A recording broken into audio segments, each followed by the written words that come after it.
శుభకార్యాలకు పూజార్ల కోసం వెతుకుతున్నారా? పూజారీస్.com లో అతి తక్కువ ధరలకే పూజార్లను ముందే బుక్ చేసుకోండి. వెంటనే కాల్ చేయండి. అనుగ్రహద్విగుణ విశాలలోచనైః అనుస్వనద్విగుణగళద్రవామృతైః యతో యతః ప్రసరతి మే విలోచనం తతస్తతః స్ఫురతు తవైవ వైభవం. భాగవత కథాసుధ తర్వాయి భాగంలోకి వచ్చాం. అక్రూరుడు బలరామకృష్ణులిద్దరిని రథం మీద ఎక్కించుకుని బయలుదేరాడు. రథం తొందరగా వెళ్ళిపోతుంది. వెనకాల నందాదులు పాలు మీగడ వెన్న మొదలైన కానుకల్ని ధనాదుల్ని తీసుకుని బళ్ళ మీద నిదానంగా వస్తున్నారు. అయితే వీళ్ళు యమునా నదిని దాటారు. యమునా నది తీరంలోకి వచ్చాక బలరామకృష్ణులు దిగి నీరు తాగి మళ్ళీ రథంలో కూర్చుంటే అక్రూరుడు సాయంకాల వేళ అయింది కాబట్టి సాయంకాలం మాధ్యాహ్నిక విధుల కోసం ఏం చేశాడు, ఆయన నదిలోకి దిగాడు. స్నానం చేస్తూ చల్లని నదీ జలంలో అట్లా లోపలికి చూస్తే బలరామకృష్ణులు కనిపిస్తున్నారు కదా. ఏమనుకున్నాడు, రథంలో కూర్చున్నారు వీళ్ళు. మంచినీళ్ళు తాగి నీళ్లు తాగి రథంలో కూర్చున్న వాళ్ళు మళ్ళీ యమునా నదీ జలాల మధ్యలోకి ఎట్లా వచ్చారబ్బా అనుకుంటూ ఏం చేశాడు, మళ్ళీ వెనక్కి తిరిగి చూశాడు. చూస్తే ఈ వెనక్కి తిరిగి చూసేసరికల్లా రథంలో ఇద్దరు కూర్చుని స్థిమితంగా కబుర్లు ఆడుకుంటూ కనిపిస్తున్నారు. ముందు నేను రథంలో చూశాను, మళ్ళీ నీళ్లలో కనపడ్డారు. మళ్ళీ వాళ్ళు మొదటి విధంగానే రథంలో ఉన్నట్టుగా కనపడుతోంది. అయితే వీళ్ళు రెండు చోట్ల ఎలా కనపడ్డారు, నాకేమైనా భ్రమ ఏర్పడిందా, నీళ్లలో వీళ్ళు ఉండటం ఆశ్చర్యంగా ఉంది అని చెప్పి చూద్దాం మళ్ళీ అని మళ్ళీ నదీ జలాల్లోకి మునిగాడు. లోపలికి మునిగాడట.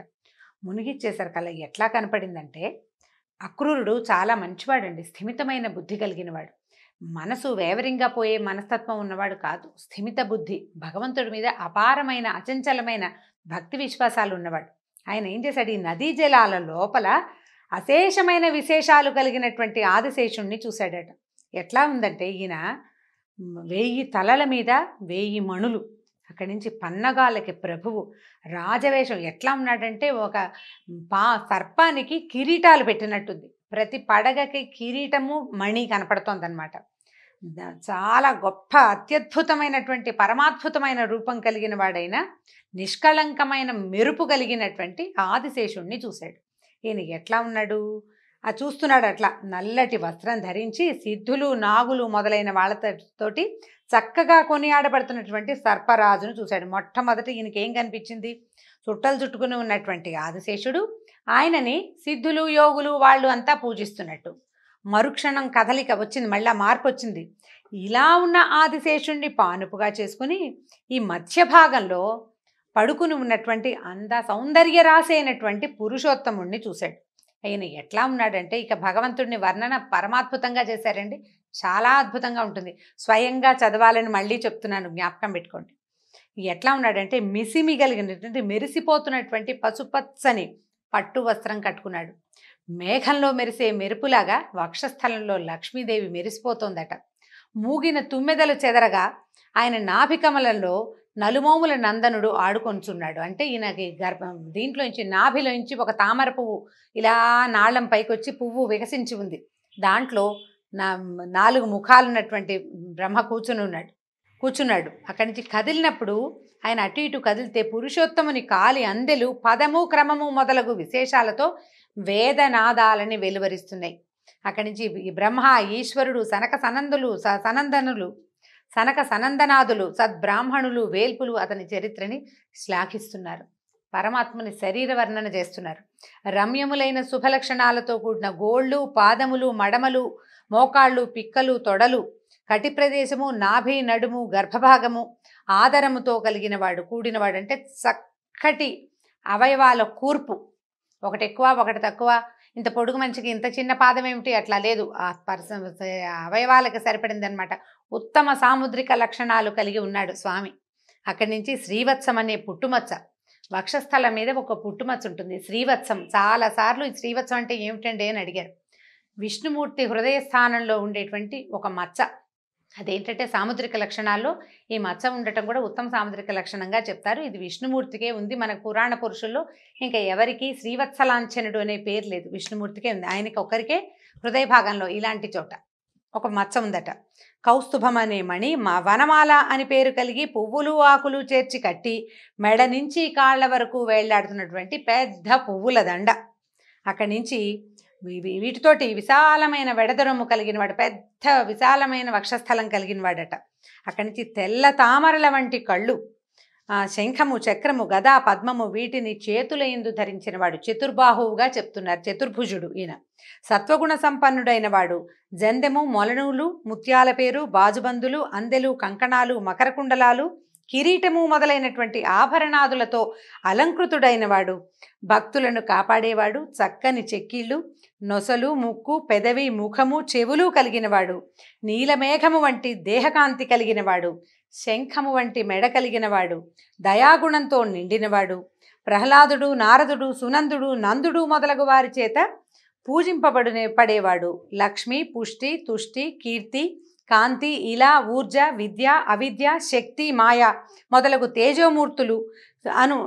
తేజోమూర్తులైన శక్తుల చేత సేవింపబడేవాడు అయినటువంటి ఆ పరమేశ్వరునికి అక్రూరుడు మొక్కినాడు. ఇలాంటి పూర్తి స్వరూపాన్ని అక్రూరుడు నీళ్లల్లో తెలుసుకున్నాడు, నీటిలో ఉన్నాడు. భక్తి సంభ్రమాలతో చటుక్కున చేతులు జోడించాడు.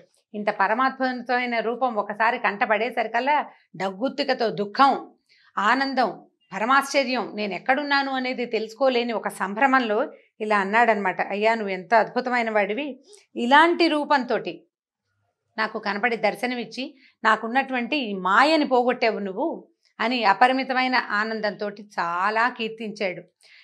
నీ వల్లే అన్ని ప్రపంచంలో ఉన్న సమస్త శక్తులు, సమస్తమైన విషయాలు, పంచభూతాలు అన్నీ నీ ఎందే పుట్టినాయి. నీ మహిమని చెప్పడానికి నేనెంత వాడను. వేద మార్గగాములైన కర్మయోగులు నువ్వొక్కడివే. వాళ్ళందరూ ఏమనుకుంటారంటే వేరువేరు పేర్లుగా భావిస్తారు. ఆ దేవుడు వేరు, ఈ దేవుడు వేరు కాదు. ఆ అందరి దేవుళ్ళ రూపాలలో నువ్వే ఉన్నావని తెలుసుకోలేకపోతారు. కొంతమంది జ్ఞానము కలిగిన వ్యక్తులు ఏమంటారంటే అది నిజం, పిపీలికాది బ్రహ్మాండ పర్యంతము విష్ణుమయమేనని చెప్తారు. అది తెలుసుకోలేని వాళ్ళు ఒక్కొక్కళ్ళు ఒక్కొక్క రకం. అబ్బే విష్ణువు కాదండి ఫలానా వాడేనని ఇంకొంతమంది అంటారు. ఎవరు ఏదన్నా సరే నువ్వు సర్వాంతర్యామివి అని చెప్పి ఇక అసలు ఒక రకంగా కాదు, ఎన్ని పొగడ్తలో ఈయన తాలూకు దశావతారాలని పొగిడి నువ్వు అంటే ఎంత బాగా స్తోత్రం చేశాడంటే అక్రూరుడు ఆ నీళ్లలో నిలబడిపోయాడు ఆ రూపాన్ని దర్శిస్తూ. బుద్ధి పక్కకి కూడా వెళ్ళలేదు. నిన్ను పొగడ్డానికి నేనెవరిని, నేను మాయ చేత ఆపదల పాలైన వాణ్ణి, దుఃఖం చెందిన వాణ్ణి, అనుగ్రహ బుద్ధితోటి నా దిగులు తీర్చి నన్ను ఆదరించు. ఆదిశేషుడే తల్పంగా కలిగినవాడా, కరుణయే అలంకారంగా కలిగిన వాడైనటువంటి నువ్వు నా ఆర్తిని తీర్చు, నాకు తెలివిడి కలగజేయి. అంటే నేను తెలుసుకోవాలి. ఇప్పుడు ఈయన కంసుడి ఆజ్ఞతోటి ఇక్కడికి వచ్చాడు.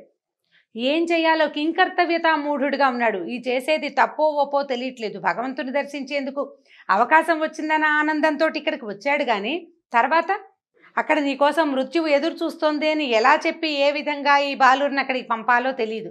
ఆ లోపల ఆ భావంతో తనుకుపోతున్నాడు అనమాట మనసు. కాబట్టి ఈ రకంగా చెప్తూ ఎన్ని రకాలో నమస్కారాలు, ఎన్నో స్తుతి వాక్యాలతోటి అక్రూరుడు వేనోళ్లతోటి పొగిడినంత ఎక్కువగా భగవంతుణ్ణి ప్రార్థించాడు. అప్పుడు ఏం చెప్తున్నాడు చూడండి. నీ పాదాల జంటను చూపు నాకు. మేమందరం ఏంటంటే దాహం తీర్చుకోవడం కోసం పరిగెడితే ఎండమావులు కనిపిస్తాయి. నీరు కోసం పరిగెడతాం, దూరంగా వెళ్ళేటప్పుడు ఎండమావు కనిపిస్తుంది, దానికోసం పరిగెడితే అక్కడ ఏమీ ఉండదు. ఈ స్వప్న సమానాలు, ఈ ప్రపంచంలో ఉన్న విషయాలన్నీ కూడా ఎండమావులే. ఏమిటి, పుత్రులు, మిత్రులు, కళత్రము, గృహములు, ఇదంతా జంజాటం. దీన్నే మనం సత్యమని భావిస్తాం. ఇదే మన అల్టిమేట్ గోల్ అనుకుంటాం. కానీ అది నిజం కాదు. ఇదంతా మిథ్యాతత్వం. ఇది ఏది శాశ్వతమైనది కాదు. శాశ్వతమైనది ఏమిటి, భగవంతుని యొక్క పాదాల జంటే శాశ్వతమైనది. దాన్ని చూపి నన్ను కటాక్షించు, ఈ సంసార లంపటంలోంచి నన్ను బయటపడేయమని స్తోత్రం చేస్తుండేసరికల్లా ఈయన ఏం చేశాడు, ఈ భగవంతుడట కృష్ణుడి లీలా విలాసం చెప్తున్నారనమాట. పూర్వరూపం చూపించి నటుడు తన నాట్యాన్ని మార్చినట్టుగా అప్పటిదాకా ఒక డ్యాన్స్ చేస్తున్న, ఇంగ్లీష్ డ్యాన్స్ చేస్తున్న డాన్సరు సడన్గా కూచిపూడి నాట్యం చేసినట్టుగా, లేదా కూచిపూడి చేసేవాడు ఇంగ్లీష్ డ్యాన్స్లోకి దిగిపోయినట్టుగా భగవంతుడు క్షణంలో అంతర్ధానమైపోయాడు. రథంలో ఉన్న రూపాన్ని చూపిస్తున్నాడట. అక్రూరుడు తెల్లబోయాడు. నీటిలోంచి బయటకు వస్తే రథంలో బలరామకృష్ణులు ఇద్దరూ కనిపిస్తున్నారు. అప్పటిదాకా ఈయనకి ఎంత పరమాద్భుతమైన రూపదర్శనమైంది. భగవంతుణ్ణి స్వయంగా మాంసనేత్రంతో దర్శించగలిగాడు. ఆయన మొత్తం పూర్తి శరీరాన్ని ఆయన ఎలా ఎవరితోటి సేవింపబడుతున్నాడో దాన్ని స్పష్టంగా తెలుసుకోగలిగాడు అక్రూరుడు. ఒక్కసారి సినిమా మొత్తం మాయమైపోయి మళ్ళీ సాధారణంగా వెనక్కి వచ్చేసాడు. వచ్చి అప్పుడు కృష్ణుడు అడిగాడనమాట, నీళ్లు దగ్గరలోనే ఉన్నాయి, స్నానానికి వెళ్ళి చాలాసేపు అయింది, ఆకాశంలో భూమిలో లేని వింతలు ఏమైనా నీకు కనపడ్డాయా అక్రూరా అని అడిగాడు.